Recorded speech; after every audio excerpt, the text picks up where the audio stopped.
Hello, today we're going to be talking about what is sex. Our topic is what is sex? This is an explicit and sensitive topic. I'm going to be using some explicit illustrations from the fantastic Relationships and Sex Education resource from Swirl. My name is Mel Gadd and I'm a sex educator from Cwmni This Crew or Sex Education Company. So why are we talking about sex? Well, lots of people have missed out on sex education at school. Sex can be really good for people. It's a natural human behaviour. It releases beneficial hormones. It's a bonding behaviour and it's extremely pleasurable. But however, sex can potentially harm people too. There's a risk of unplanned pregnancy and/or sexually transmitted infection transmission. And if consent isn't present, then sexual activity is illegal. Let's think about some general safety first. Who are you with and who knows where you are? What can you do if you don't feel safe? Communicate your boundaries about what you do and what you don't want to do. Have you thought about how you're going to prevent an unplanned pregnancy and/or STI transmission? And check that your sexual partner feels safe too. When it comes to sex, consent is everything. It's your choice, but also the other person or people's choice too. Be sure that all parties are fully consenting to everything you do together, and an absence of a no is not a yes. People cannot legally consent to sex when anything inhibits their choice making, be it alcohol or drugs, being asleep, unconscious, being forced or tricked, or having their brain deprived of oxygen by engaging in strangulation. So, what is sex? Well, sex can mean different things to different people. Generally, it's when people engage in intimate physical contact involving the genitals, such as touching, kissing, and penetration for sexual pleasure and/or reproduction. Penetrative sex can include any activity where a person's mouth, vagina, or anus are penetrated by a penis, hand, or object, and can include oral, vaginal, and anal sex. Non-penetrative sex can include any activity that doesn't involve penetration. It can include oral sex, touching, massage, masturbation, rubbing, grinding, and kissing. It can also include using sex toys. Let's first talk about masturbation or solo sex.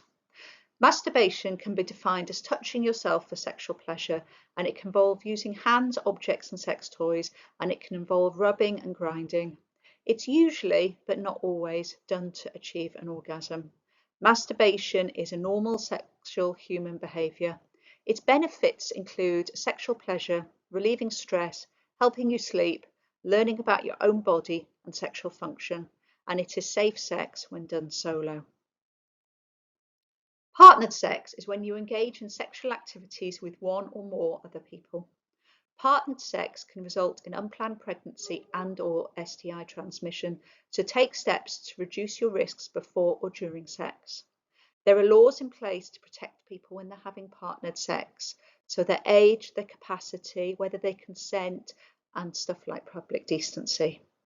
There are a range of UNDEB relationships and sex education videos available about partnered sex, and you can take a look at them on UNDEB's YouTube. Oral sex is when you simulate your partner's genitals, their vulva, their penis, their testicles or anus by kissing, licking or sucking. Oral sex can result in STI transmission, so take steps to reduce your risks during sex by using DAMs and/or condoms.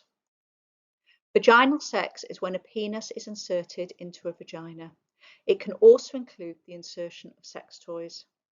Vaginal sex can result in pregnancy with penis and vagina sex and/or STI transmission. So take steps to reduce your risks during sex by using condoms and/or contraception.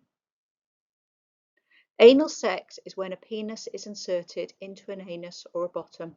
It can also include the insertion of sex toys. Both men and women engage in anal sex. Anal sex can result in STI transmission, so take steps to reduce your risks during sex by using condoms. Other definitions of partnered sex are very broad. The word sex can cover a whole range of different activities, and as long as you and your partner are fully consenting and in agreement with what you're doing, it doesn't really matter what you call it. We're going to look at orgasms next. An orgasm is an intense, pleasurable feeling people can get from sexual stimulation. This can be achieved from masturbation and/or partnered sex.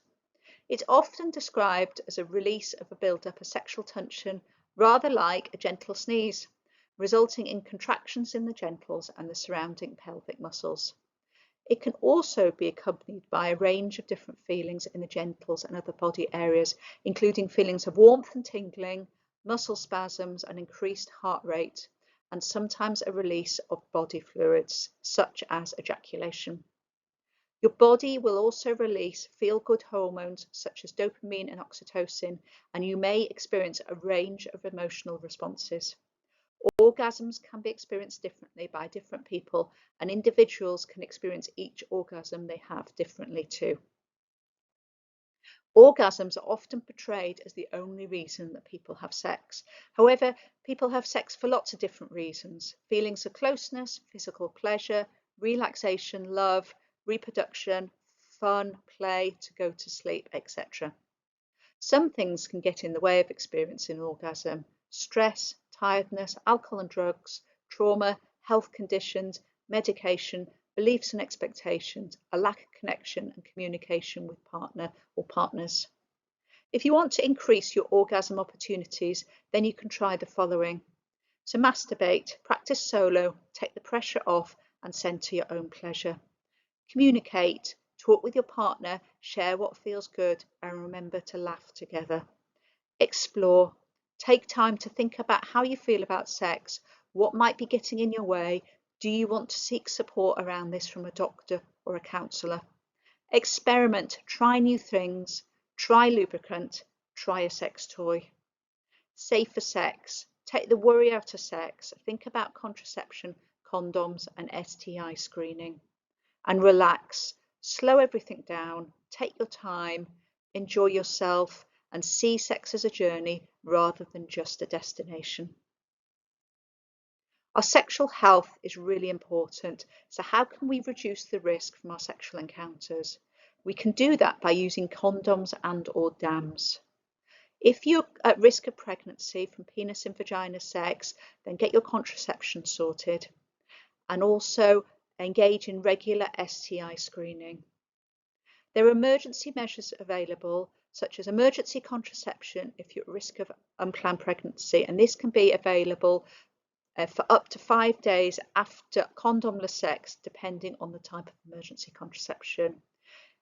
If you feel you may have been at risk from HIV exposure, you can access PEP, post-exposure prophylaxis, from your sexual health service or from a hospital emergency department. External and internal condoms, DAMs, lube and STI test and post kits are all available for free from the Students' Union.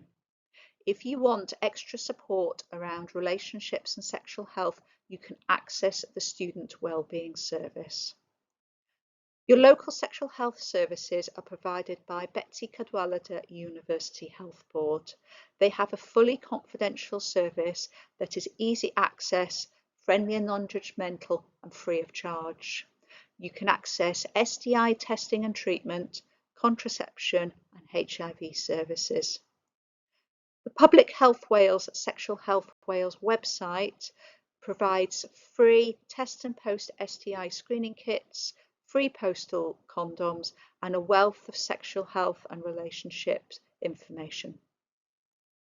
This is one of a series of video presentations on relationships and sexual health topics commissioned by Undeb Banga. They were designed and delivered by Cwmni Addysg Rhyw Sex Education Company.